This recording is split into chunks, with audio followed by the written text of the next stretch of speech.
tudo bom? Sejam bem-vindos ao Conabive. Eu sou Poliana Gonçalves Guimarães, eu sou bióloga, especialista em botânica, mestre em ciências ambientais e atualmente eu estou fazendo doutorado. Então, eu sou docente também da UNEB, do curso de Ciências Biológicas em Caeté, na Bahia, e eu pertenço ao grupo de pesquisa de Ecologia do Semiárido nessa mesma universidade, lá no nosso campus. E eu sou doutoranda do programa de pós-graduação em Biologia e Biotecnologia de Micro-Organismo e pertenço ao grupo de pesquisa GEPLASME, que é o grupo de estudo e pesquisa de interações de plantas, solo e micro-organismos, que é lá da UESC, aqui também da Bahia. Tá? Então é um prazer estar aqui hoje com vocês, fazendo essa palestra, espero que vocês gostem. E eu vou falar de um tema que brilha meus olhos, que eu sou muito apaixonada, que são os micro-organismos do solo. E vou trazer essa microbiota do solo e falar para vocês, né, qual é a importância dessa microbiota para as plantas, né? A gente está num congresso de biologia vegetal e nada melhor do que saber, conhecer um pouquinho do que essa microbiota traz de importante para as plantas. Quando a gente fala de solo, a gente pensa muitas vezes na composição química e física, né? A gente não lembra que no solo ele também pode ter vida. A gente pega um punhado de solo, né? A gente não imagina que ele tenha vida. E aí a gente vai falar um pouquinho hoje disso, dessa vida que tem no solo e da importância dessa vida para os micro-organismos. Então, primeiramente, eu vou trazer um pouquinho disso, dessa microbiota do solo. A gente observa, né, segundo pesquisas, que 0,5% do espaço poroso deste solo é composto por micro-organismos. E quais são esses micro-organismos que estão no solo? Né? Nós temos vírus, bactérias, árqueas, fungos, algas, protozoários e também microfauna. Então, o solo ele é rico em vida, tem muita vida. Mas qual é o mais abundante? Qual micro-organismo desses que a gente acabou de falar tem mais no solo? Então, os mais abundantes são as bactérias e os fungos. Então, eles são cerca de 10 a sexta a 10 a nona por grama de solo. Então, em cada grama de solo, eu tenho cerca de 10 a sexta a 10 a nona bactérias e fungos. Então, eles são muito importantes. A gente vai ver qual é essa importância desses micro-organismos para as plantas, né? E qual será a região do solo? Porque o solo como um todo ele tem esses micro-organismos. E qual a região do solo que tem mais micro-organismos? Então, a região com mais abundância é a rizosfera. Então, a rizosfera é a região do solo com mais abundância desses micro-organismos. E o que é a rizosfera? Será que vocês já ouviram falar? Conhece a rizosfera? Né? Rizo vem de raiz. Então, aqui eu tenho uma imagem que mostra justamente a área da rizosfera. Então, a rizosfera, a princípio, tem autores que dividiram ela em 3 partes. Né? Nós temos a endorrizosfera, que aqui é dentro da raiz já, o rizoplano, que é essa camadinha entre a raiz e o solo, e o que se chama meio de ectorrizosfera, ou que é o mais conhecido como rizosfera, que é essa parte do solo que está aqui rico em nutrientes, que está em volta da raiz. Por que ela é rica em nutrientes? Porque a raiz ela libera exudatos ricos em carboidratos, né, rico em carbono, que atrai esses micro-organismos para essa área. Então, nós temos aqui a rizosfera, que é onde tem uma maior quantidade de nutriente. E os micro-organismos, eles querem nutrientes. Então, eles são atraídos para essa área. Então, por isso que essa região é a região mais abundante em micro-organismos, porque ela é rica em nutrientes que são exudados pelas plantas. Então, as plantas, elas chamam, né? Elas atraem os micro-organismos, tá? Para ela. Então, a depender da planta, ela atrai micro-organismos diferentes. Então, às vezes, a diversidade de uma rizosfera de uma planta X é diferente da rizosfera de uma planta Y, porque a depender do tipo de exudato, que ela vai atrair diferentes tipos de micro-organismos, que a gente vai falar um pouquinho mais disso para frente, tá? Então, o que acontece nessa rizosfera que é importante para a planta? Então, esses inúmeros processos que ocorrem na rizosfera, eles são cruciais para a saúde da planta, influenciam diretamente o ecossistema como um todo. E esses processos que ocorrem na exosfera, quem são os responsáveis? São os micro-organismos. E eu vou hoje responder para vocês principalmente duas perguntas. Quais são esses micro-organismos que mais contribuem com as plantas, que auxiliam na saúde da planta, que influenciam diretamente esse ecossistema? E como eles fazem isso? Qual o mecanismo que esses micro-organismos realizam para fazer, para ajudar a planta, né? Porque anteriormente se pensava solo, água, sol, pronto, a planta está bem, eu boto um adubo químico e pronto. Mas não, a vida do solo, os micro-organismos, eles são importantíssimos e cruciais para o crescimento e desenvolvimento com saúde da planta. Tá? Então, primeiramente, eu vou responder a primeira pergunta. Quais são esses micro-organismos? Então, esses micro-organismos são os chamados micro-organismos promotores de crescimento de plantas, ou MPCP. Tá? O nome já fala, eles promovem o crescimento da planta. Eles auxiliam as plantas a se desenvolverem bem. Hoje eu vou trazer para vocês principalmente dois, né? Que está dentro dos mais abundantes que eu falei. Nós temos as bactérias e os fungos.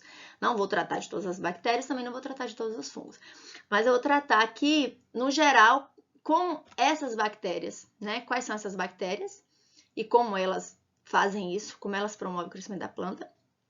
E dos fungos que eu vou trabalhar com vocês, né? Existem diversos fungos que auxiliam a planta no crescimento, mas hoje eu vou tratar para vocês dos fungos micorrízicos arbusculares, que são os FMA.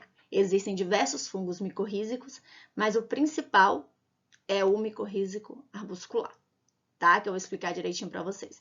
Então, aqui eu tenho algumas bactérias, né? Nódulos de bactérias que são mais conhecidos. Então, a gente vai falar sobre algumas bactérias. E aqui nós temos os fungos. Essa imagem aqui nós temos os esporos dos micorrízicos arbusculares, das micorrizas, que nós chamamos. Aqui nós temos, essas duas imagens são minhas. Aqui nós temos uma raiz corada, né, demonstrando as hifas e as vesículas desses fungos micorrízicos, que é um trabalho que a gente costuma fazer para saber como é que essa planta está colonizada, se ela está colonizada ou não, se está em grande quantidade ou não, então a gente faz esse trabalho. E aqui é uma imagem clássica, que é justamente mostrando as micorrizas. Mico vem de fungo e risa de raiz. Então, daqui a gente já pode saber que essa é uma associação entre fungos e raízes, que ampliam essa área da raiz e auxiliam muito as plantas. Então, aqui eu já estou dando um spoiler, né, de como esses fungos auxiliam as plantas. Mais na frente eu vou falar de mais coisas de como esses fungos auxiliam as plantas, tá? Primeiramente, eu vou falar para vocês um pouquinho das bactérias. Então, as bactérias que são responsáveis pelo crescimento da planta, elas também são chamadas de bactérias promotoras de crescimento vegetal, ou BPCV. Então, existem diversas nomenclaturas na literatura, mas vocês vão ver muitos trabalhos com esse termo, BPCV, que são bactérias promotoras de crescimento vegetal. Como o outro, MPCP, né? Micro-organismos promotores de crescimento de planta. Então, quando eu falo de micro-organismos, é mais abrangente, né? Quando eu falo de bactérias, estamos falando só de bactérias. E aqui eu vou trazer para vocês alguns gêneros importantes, tá? Gêneros mais conhecidos, mais ouvidos falar, que existem mais trabalhos com eles. Nós temos o Azospirillum, o Azoarcus, o Bacillus, né? Bacillus é muito conhecido, Burkholderia, Gluconacetobacter, Herbaspirillum e o Rhizóbio. Então, o Rhizóbio aqui é bem característico, né? Que são bactérias que formam nódulos, principalmente nas leguminosas, e são responsáveis pela fixação de nitrogênio pela planta. Eu não vou falar detalhadamente de cada gênero, eu trouxe aqui, no geral, uns gêneros importantes que são importantes para o crescimento vegetal e que vocês podem ver em diversos trabalhos. Aí agora eu vou responder, como é que essas bactérias, elas auxiliam a planta no crescimento? O que elas fazem que a planta consegue crescer, que tem um crescimento vegetal? Então, eu vou falar dos mecanismos de ação dessas bactérias. Então, nessa imagem aqui, a gente vê uma planta, né? E essa planta, ela libera, como eu falei, exudatos, que atrai as bactérias. E essas bactérias, em contrapartida também, elas protegem a planta contra fitopatógenos. Elas liberam substâncias que auxiliam a planta no desenvolvimento, né? elas aumentam a área de absorção da planta. Então, tem várias funções. Aí, o primeiro deles que eu vou falar para vocês é a produção de algumas substâncias. Primeiramente, a produção de fito-hormônios, que são fito-hormônios, né? Auxina, giberelina, citocina, são hormônios que a planta produz e que a bactéria que promove o crescimento da planta também produz. Então, ela produz esses hormônios, né? Auxina, giberelina e citocina, por exemplo, que são responsáveis pelo crescimento da planta. Então, ela auxilia a planta neste crescimento. E também, por exemplo, o BPA, o ABA, o ácido abscísico, que também é importante para proteger a planta contra estresse estresse abióticos, né? Falta de água, estresse hídrico, estresse salino. Então, ela produz esses hormônios, fito-hormônios. Também produz uma enzima que é muito importante, que é a ACC-deaminase. O que é essa ACC? Essa ACC-deaminase é um precursor do etileno. Então, quando a enzima ACC-deaminase ela quebra esse precursor do etileno, a planta não produz o etileno. E o que é etileno? O etileno tem a função de fazer com que a planta amadureça os frutos, tem abscisão foliar, né? Ela perca as folhas. E quando eu tenho um estresse abiótico, como estresse hídrico ou estresse salino, aumenta a produção de etileno pela planta e a planta ela pode causar morte celular, pode perder folhas e isso pode ser ruim para a planta. Quando eu tenho bactérias próximas a essa planta que produz essa enzima ACC-deaminase, essa enzima vai quebrar o precursor do etileno e vai reduzir os níveis de etileno na planta, evitando que a planta ela morra, ela tenha morte celular, ela tem perda de folhas, ela amadureça os frutos na hora que não deva amadurecer. Então, eu controlo. Quando eu tenho bactérias próximo dessa planta que produz essa enzima, é extremamente importante por isso. Porque vai evitar que um estresse abiótico atrapalhe o crescimento dessa planta, o crescimento e o desenvolvimento dessa planta. Outra função é a solubilização do fosfato. A planta, né, por mais que tenha fosfato no solo, fósforo no solo, muitas vezes esse fósforo ele é insolúvel pelas plantas. As plantas não conseguem absorver. Então, essas bactérias, elas solubilizam esse fosfato, elas transformam um fosfato insolúvel em um fosfato solúvel que a planta pode absorver. Então, a planta absorvendo o fosfato, que é importante, né, para os mecanismos celulares, né, para a produção de ATP e ADP, ela vai ter melhor respiração, melhor metabolismo e ela vai crescer mais. Então, é importantíssimo essas bactérias que solubilizam fosfatos para absorção desse fósforo pela planta e um melhor desenvolvimento. Fixação do nitrogênio. Esse tema é mais conhecido, né? Porque o nitrogênio atmosférico, que é o N2, ele não é assimilado pela planta. Para a planta absorver o nitrogênio, ela absorve na formato de amônia e nitrato. E quem faz essa transformação são as bactérias. Muitas bactérias são por simbiose, que formam os nódulos, como a gente conhece nas leguminosas, principalmente no feijão, né? Que é mais conhecido, mais citado. Esses nódulos, eles têm a simbiose com a raiz e vão fazer essa transformação. Transforma o nitrogênio em nitrato e amônio e a planta absorve, então está no ciclo do nitrogênio. Mas existem outras bactérias que não estão fazendo simbiose com a planta, mas estão ali na região, na rizosfera da planta, que fazem também esse trabalho, que fazem essa transformação de nitrogênio em nitrato e amônio e a planta absorve. Então, são muito importantes para a fixação de nitrogênio. E também aumenta a absorção pelas raízes. Como eu falei, a raiz ela acaba absorvendo mais nutrientes, como a gente já citou, o fósforo, o nitrogênio, entre outros. A absorção de água, né, acaba auxiliando essa absorção de água também pelas plantas. Então, esses mecanismos são importantíssimos. Aí, tem exemplos, né, trabalhos que mostram isso. Eu trouxe o trabalho aqui de Paiva e colaboradores, de 2020, onde ele comprova que a inoculação com micro-organismos solubilizadores de fosfatos, ele aumenta a produtividade do milho. Então, ele fez um teste, ele inoculou esses micro-organismos no milho e observou que esse milho teve um maior crescimento. Então, a gente observa nessa imagem aqui, que a gente tem aqui o milho inoculado com bactérias solubilizadoras de fosfato e aqui sem inoculação. Aí o verdinho aqui, o verde, o fósforo ativo e o branco inativo. No solo que nós temos a planta inoculada, a gente tem muito mais fósforo ativo, que é solúvel pela planta. E no não inoculado, a gente tem muito mais fósforo inativo. Então, a gente observa que essa planta de cá, ela vai absorver mais fósforo do que essa planta de cá. A gente observa nas imagens isso nítido. Olhem aqui para vocês verem. Aqui eu tenho um milho inoculado com Bacillus megatherium e aqui eu tenho uma testemunha que não foi inoculada.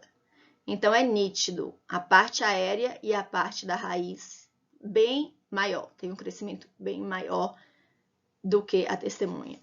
Aqui a gente vê a raiz dessa mesma planta, só a raiz, A e B. Então, a inoculada ela tem muito mais raízes, muito mais raízes adventícias, e isso faz o quê? Faz com que aumente a absorção de água e de nutrientes. E a absorção desse fósforo ativo também já auxilia aqui no desenvolvimento dela. Também nós temos, aqui não dá para ver a outra raiz, mas aqui nós temos o Bacillus subtilis e a testemunha, que está atrás de mim aqui, mas ela está bem menor a quantidade. Tem como eu puxar, mas está bem menor a quantidade de raiz. Então, é visível a quantidade de raízes que são produzidas, raízes adventícias, né, secundárias aqui, por causa da inoculação, porque tem mais absorção do fósforo.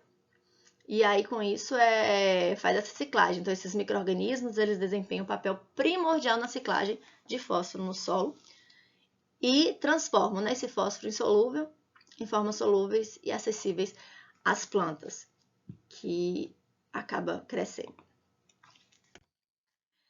Também, outro trabalho que é de Rodrigues e colaboradores em 2012, ele fez uma co-inoculação de um risóbio com outras bactérias promotoras de crescimento vegetal e observou que essa co-inoculação ela pode otimizar a fixação de nitrogênio atmosférico, proporcionando uma melhor performance simbiótica. No caso, como é uma simbiose, nós vamos ver a formação de nódulos. Tá? Aqui nesse gráfico, a gente observa que eu tenho a altura das plantas do feijão calpi, tá? Então, aqui embaixo, nessa parte até aqui, eu tenho os tratamentos. Todos esses tratamentos são junções de bradyrhizóbio e outras espécies de bactérias promotoras de crescimento vegetal, que são bacilos, brevibacilos ou panibacilus.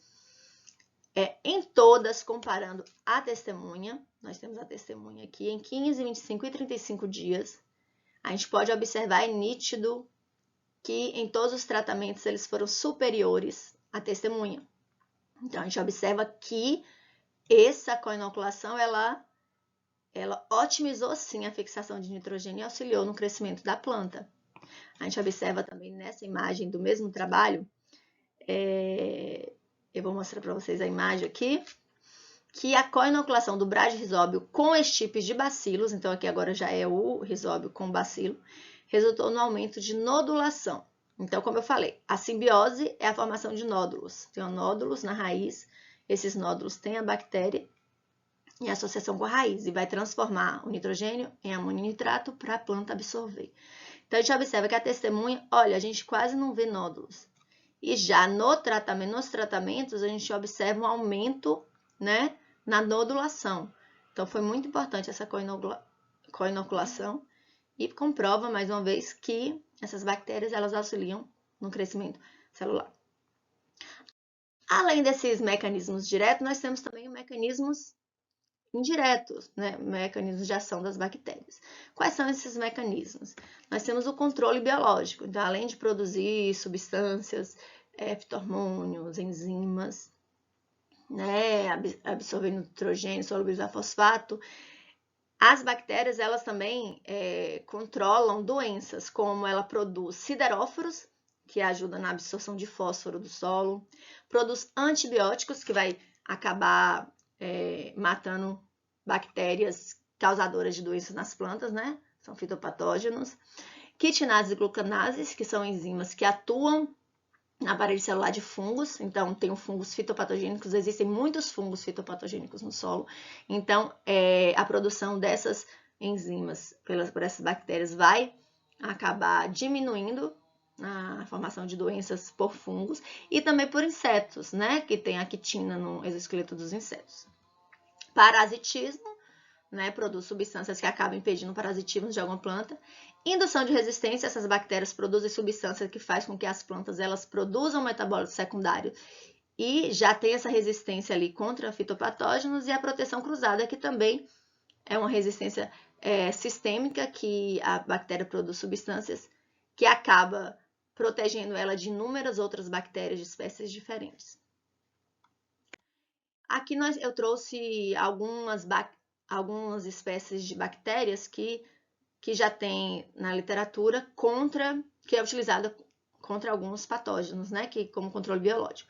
Então, aqui nós temos um nematóide, aqui uma larva de mariposa, aqui a mancha aquosa do melão, que é causada por uma bactéria, e aqui a ferrugem no cafeeiro, que é causada pelo fungo. Então, nós temos bactérias que combatem, através do controle biológico, tanto nematóides, insetos, bactérias e fungos, como o Bacillus cereus, Bacillus subtilis, Bacillus firmus, Bacillus thuringiensis e o Pseudomonas.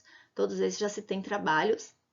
Não trouxe todos os trabalhos aqui, mas eu já vi trabalhos com essas espécies utilizado para controle biológico. Então, nós temos aqui um resumo de todos esses mecanismos dessas bactérias promotoras de crescimento vegetal. Então, nós temos aqui essas bactérias, elas podem induzir resistência sistêmica, que é a produção cruzada, como eu comentei, que através de síntese de hormônios vegetais, de controle biológico contra nematóides e patógenos, também a síntese de hormônios, como eu citei, auxina, giberelina e etileno, a partir da CCD-aminase, que já foi citada anteriormente. Também aumenta a tolerância vegetal a estresse abióticos, principalmente estresse hídrico e salino. Então, a gente observa que às vezes tem uma planta no semiárido mesmo, eu sou do semiárido, lá em Caeté. Então, chove pouco na nossa região. Eu consegui um micro-organismo que auxilia a planta ao estresse hídrico, que essa planta consegue crescer e se desenvolver com menos água, é incrível, né? Então, a gente fazer essa pesquisa e conseguir micro-organismos para se utilizar em outras culturas, e que esses organismos auxiliam na tolerância da planta contra estresse abióticos, é ideal, né? Principalmente estresse hídrico, que a gente tem uma região que chove muito pouco, então é importantíssimo para promover esse crescimento. A disponibilidade de nutrientes, como eu falei, as bactérias auxiliam a planta a absorver potássio, fósforo, nitrogênio, zinco, entre outros. E também a manutenção das características desejáveis do solo, como a estrutura física, e atrelar mais micro-organismos benéficos.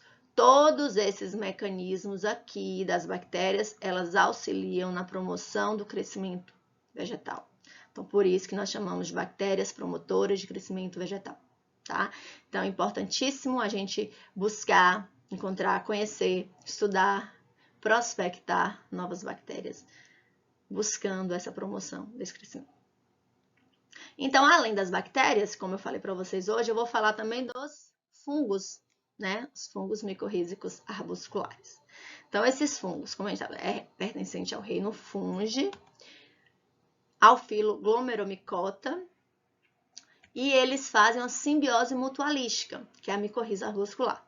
Mico, fungo e rhiza raiz. Então, a simbiose entre fungo e raiz, que a gente chama de micorriza arbuscular, tá? Muitas vezes a gente não usa esse termo todo, fungo micorrízico arbuscular. A gente usa mais, vou fazer um trabalho com micorriza, né? Eu vou estudar micorriza. Então, a micorriza arbuscular, tá? Então, quando eu falo de micorriza arbuscular, eu trago essa frase aqui. Plantas não têm raízes, elas têm micorrizas, que é uma frase há décadas atrás de J.L. Arley, que essa frase mostra a importância das micorrizas. Por quê? Cerca de 80 a 90% das plantas terrestres, elas são micorrizadas. Elas possuem micorrizas, ou seja, elas possuem esses fungos nas raízes. Então, quando a gente vai estudar a planta, a ecologia da planta, a evolução da planta, é importantíssimo levar em consideração o estudo das micorrizas. Então, eu trago essa importância da micorriza para estudar a ecologia da planta, para estudar a evolução da planta, porque isso já tem fósseis de esporos de micorrizas, tratados de muito antigos, e mostra que a evolução da planta foi junto com a evolução também das micorrizas. Aí eu trago para vocês alguns gêneros importantes, certo? Existem aproximadamente 201 espécies de fungos micorrízicos arbusculares, dentro de 13 gêneros, 10 famílias e 4 ordens. Isso em 2021, que eu pesquisei, 2022, se não me engano. Mas hoje pode ter um número maior, porque a taxonomia está aí e novos estudos estão sendo feitos, e a cada dia que passa, novas espécies, novos gêneros são descobertos, são identificados, né? Porque o estudo dos fungos micorrízicos está só ampliando, tá? E eu vou trazer aqui alguns gêneros que são que possuem mais espécies e também são mais citados em trabalhos. Nós temos o Paraglomus, Ancalospora, Gigaspora, o Glomus, Scutelospora e o Ambispora.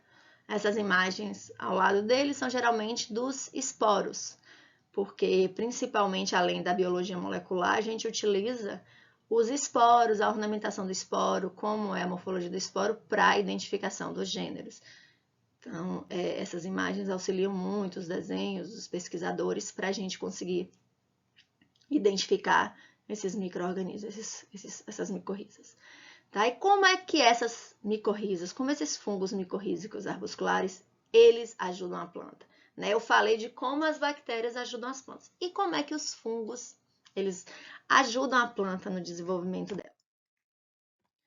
Primeiramente, a absorção de nutrientes e água. Os fungos, eles são responsáveis por 80% de absorção do fósforo pela planta. Além das bactérias, né, que eu falei que solubilizam fosfato, as micorrizas, elas são responsáveis pela absorção do fósforo pela planta. Então, é muito importante, além de fósforo, outros nutrientes, mas principalmente o fósforo, a micorriza, ela ajuda. E água, por quê? Observe essa imagem. Essa imagem a gente compara. Aqui eu tenho a raiz, os pelos radiculares e tenho a hifa. Aqui já é uma fotomicrografia. Então, observem a dimensão da hifa em relação ao pelo radicular. Essas hifas, elas chegam a aumentar a área da raiz em até mais de 100 vezes. Isso significa o quê? Que a raiz ela consegue chegar em lugares, né, a hifa que a raiz não conseguiria, e absorver nutrientes e água de outros lugares mais distantes. Então, se fosse só a raiz, ela só absorve ali, onde estão os pelos radiculares dela. Quando eu tenho a hifa que chega a um lugar bem distante, que tem a água, essa água vai ser utilizada pela planta, porque elas têm uma simbiose, uma ajuda, né? A planta, ela disponibiliza nutrientes, carboidrato para o fungo, né? E o fungo, em contrapartida, ele faz tudo isso. Ele disponibiliza água, nutrientes, proteção. Né? Então, isso é muito importante. Ele aumenta, né, em até mais de 100 vezes esse espaço da raiz, esse alcance da raiz no solo. E isso acaba com que absorve mais água, absorve mais nutrientes. Outra coisa, resistência à seca e a patógenos. Como as bactérias, as micorrizas também auxiliam a planta a resistir à seca, como eu falei, como ela consegue mais distante, ela pode conseguir água no lugar que a raiz não conseguiria. Então, auxilia a planta em relação à falta de água, mais profundo, lençóis freáticos, né? E também a patógenos, porque ela produz também substâncias, ela defende a planta contra fitopatógenos, né? Bactérias, fungos, nematóides, outros patógenos que tem aí. Também uma função muito importante das micorrizas é a acumulação de carbono e biomassa microbiana no solo, favorecendo o sequestro de carbono da atmosfera. As micorrizas, elas chegam a absorver, responsável pela drenagem de quase 5 bilhões de toneladas de carbono da atmosfera no solo. Anualmente, globalmente falando, né? No globo todo, cerca de 5 bilhões de toneladas de carbono assimiladas no solo, quem são responsáveis são as micorrizas. Então, ela é considerada canais de drenagem de carbono da atmosfera para o solo via planta. Então, são muito importantes, né? Hoje a gente se fala muito de sequestro de carbono e as micorrizas, elas são responsáveis por esse sequestro. Não só as plantas, né? A gente fala de plantas, mas a micorriza. A partir da planta, ela consegue acumular esse carbono no solo. E favorece também a formação e estabilidade de agregados do solo. Como assim? A micorriza ela libera uma enzima que é chamada de glomalina, e tem as hifas também, e acaba aumentando os agregados de solo. E nesses agregados de solo, eu vou ter mais micro-organismos, eu tenho mais nutrientes que a planta pode absorver. Na publicação de Berbara e colaboradores, ele mostra essa imagem justamente falando de inoculação. Né? Eu trouxe essa imagem mais antiga, mas é porque os trabalhos hoje em dia a gente vê muito gráficos, né? E aqui eu tenho uma imagem mais antiga, mas é bem visível. Eu tenho aqui uma gramínea, né? A braquiária decubens, inoculada com a micorriza glomus, claro, e aqui eu tenho a braquiária sem a inoculação. Então, plantou no solo sem adição de fertilizante fosfatado. O que aconteceu? Não tem um fertilizante fosfatado, mas no solo tem fosfato. Então, essa micorriza, a glomus, ela fez o quê? Ela absorveu fósforo, para essa planta, para a braquiária, e fez ela ter um maior crescimento. Então, é bem nítido o crescimento a partir da inoculação dessa micorriza. Tá? E é muito importante a gente pensar hoje tem muitos trabalhos com micorriza, e na prospecção dessas micorrizas que auxiliam no crescimento vegetal. Eu trouxe aqui algumas publicações mostrando justamente isso, que existem trabalhos com micorriza, com inoculação de micorrizas, por aí. Esse trabalho de Gomes Júnior, colaborador de 2018, foi feito pelo grupo de pesquisa aqui da UESC, orientado pelo professor Eduardo Gross, que a gente trabalha muito com micorrizas e com cacau. E aqui ele fez a inoculação com fungos micorrízicos arbusculares e composto orgânico de casca de cacau. E mostrou que influencia positivamente o crescimento e a nutrição mineral de gravioleira. Então, a gente já vê que a inoculação de um fungo micorrízico, juntamente com a casca de cacau, né, foi bom para o crescimento da graviola. Outro trabalho de Balota e colaboradores 2011 mostra a resposta da acerola à inoculação de fungo micorrízico arbuscular em solo com diferentes níveis de fósforo. Então, ele observou que teve um crescimento, e principalmente no solo. Então, ele fez diferentes inoculações em solos com zero fósforo, por exemplo, e solo com fósforo. No solo com zero fósforo, ele observou que as plantas inoculadas, elas tiveram maior crescimento, justamente por isso, porque o fungo, né, o fungo micorrízico, ele fez absorção de fósforo para a planta. Já nos que tinham fósforo também teve um melhor crescimento, não tanto quanto os que não tinham fósforo. Justamente por isso, que mostra que os fungos micorrízicos ele ajuda a absorção de fósforo pela planta. Tá? Outro trabalho aqui nós temos em 2001, por Carneiro e colaboradores, que também traz uma função importante da micorriza, que é o estabelecimento de plantas herbáceas em solo com contaminação de metais pesados e inoculação de fungos micorrízicos arbusculares. Por que eu trouxe esse trabalho? Porque fala de uma função também das micorrizas, que é a absorção de metais pesados. Então, ela meio que consegue, em solos contaminados com metais pesados, ela absorve esse metal pesado e não deixa ele ir para a planta. Então, a pessoa que vai se alimentar dessa planta muitas vezes não sabe que tem esse metal pesado. Esse metal pesado vai ficar nas raízes, na micorriza, e não vai subir para o produto, para o fruto, né, para a parte que seria comestível. Por exemplo, nessa imagem aqui, de um trabalho de Carreño Alves da Silva, em 2018, né, o autor Lander Alves, ele faz parte também do nosso grupo de pesquisa, então ele trata sobre isso, ele fala sobre a atração, a acumulação desses fungos micorrízicos de metais pesados. Então, aqui eu tenho, mostrando duas raízes, né? De um lado aqui, eu tenho a raiz sem fungo micorrízico. E aqui a raiz com fungo micorrízico. Observem que aqui a rizosfera, ela é bem menor, né?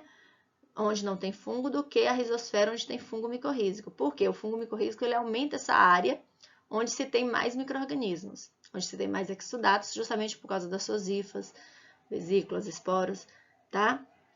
E em relação aos metais pesados, aqui, ó, aqui eu tenho um aglomerado de solo, né, através da glomalina que o fungo produz e das hifas, eu tenho um aglomerado e nesse aglomerado eu tenho mais disponibilidade de nutrientes, mais micro-organismos, aqui eu tenho bactérias, rizobactérias, tá?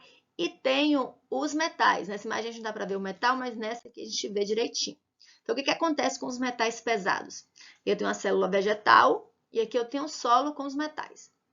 Os metais são absorvidos pela micorriza, e aqui eu tenho uma célula, né, com vacúolo imenso aqui.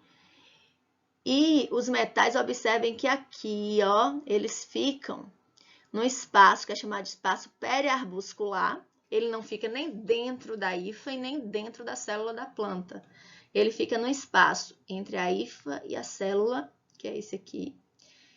E ele acumula esse metal pesado nessas partes e não deixa subir para a planta, o que aconteceu aqui. Na outra imagem, quando o metal ele vem, quando o metal ele é absorvido pela planta, normal, sem micorriza, vai para o córtex, né? Vai para o tecido condutor da planta e vai subir para a parte aérea da planta. Quando tem micorriza, esse metal ele vai ficar aqui armazenado, ele não vai subir para a planta. Então, é muito utilizado hoje micorriza também em áreas de mina, de mineração, que tem metais pesados, para justamente fazer essa limpeza desse solo, retirar esses metais pesados deste solo. Então, é muito importante esse trabalho. E aí, com todas essas informações desses micro-organismos, bactérias e fungos, que auxiliam no crescimento da planta, como a gente agregar essas informações à biotecnologia? Né? Eu trago essa pergunta para vocês pensarem, como a gente fazer isso? Será que a gente consegue produzir um produto? E sim, né? Eu vou trazer para vocês aqui que com essas informações que a gente tem de bactérias promotoras de crescimento de planta e fungos, no caso os micro-organismos promotores de crescimento de vegetal, de plantas, a gente produz os inoculantes ou bioinoculantes. Então, existem, hoje está uma área em ascensão, né? Está crescendo muito a produção desses bioinoculantes, porque utilização de bioinoculantes, né? É uma biotecnologia limpa. Você não vai precisar usar fertilizantes químicos, não vai precisar usar herbicidas, agroquímicos. Então, é muito importante novos estudos com novos micro-organismos para se produzir um inoculante biológico, né? Um bioinoculante. E para isso é importante se fazer a patente, o pedido de patente. Aí eu trouxe essa tabela para vocês, que mostra essa tabela de Santos 2017, tá? Ela não é tão atual, mas eu trouxe umas informações mais atuais também. Então, aqui a gente vê o número de documentos depositados na Europa e aqui na base do INPI. O INPI é Instituto Nacional de Propriedade Industrial aqui no Brasil. Então, todo pesquisador que queira produzir, ter um produto, um bioinoculante, ele tem que depositar um pedido de patente desse bioinoculante no INPI. E aí nós temos aqui, observem, na Europa nós temos mais 2.000, quase 3.000 pedidos de patente. E até 2016, né, dezembro de 2016. E no INPI apenas 98. Então o Brasil ainda está atrás nisso aí. E nós temos a palavra-chave inoculante, bioinoculante, inoculante biológico e biofertilizante. Então, todas essas palavras-chave que Santos pesquisou. Eu também pesquisei, em 2022, quando eu fiz um trabalho, eu pesquisei no banco de dados do INPI, que tem a pesquisa de anterioridade, que é muito utilizada para quem trabalha com essa parte de patentes, de transferência de tecnologia, é importante saber. Aí eu pesquisei no dia 13 de 10 de 2022, e usei a palavra inoculante. Eu encontrei 80 processos. Trouxe alguns aqui só para vocês olharem. 80 processos que satisfazem a pesquisa. O que significa isso? Significa que já é uma patente registrada? Não, é um pedido de patente, é um processo. Quando a gente pesquisa lá no INPI, a gente tem o pedido de patente. Então, aqui a gente tem inoculante de soja, inoculante biológico, inoculante para soja, você faz o pedido, e aí vai demorar, o processo do INPI demora, mas você já fez o pedido. Então, esses 80 processos aqui, alguns podem já ter sido concedidos da patente, outros estão ainda em processo, tá? E da processo de depósito, 2021, 2014, 98, então, já observa vários. Quando eu pesquisei a palavra bioinoculante, eu encontrei só 2 processos. Apenas 2 processos, bioinoculante com Bacillus megaterium e outro bioinoculante com outras cepas bacterianas aqui. Aí eu fiz esse gráfico mostrando justamente os pedidos, ó, de 86 a 2021.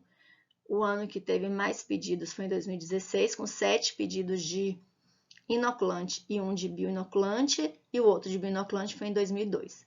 Tá? Esse gráfico eu fiz baseado na pesquisa do INPI. Outro meio de pesquisa também que nós temos é o Ministério o MAPA, né? O Ministério de Agricultura, Pecuária e Abastecimento. Existe um aplicativo que é chamado de bioinsumos, e tem o programa de bioinsumos também, que é do MAPA, né? E precisa ser registrados os inoculantes. Então, quais são esses inoculantes registrados no programa de bioinsumos? Então, nesse aplicativo tem todos.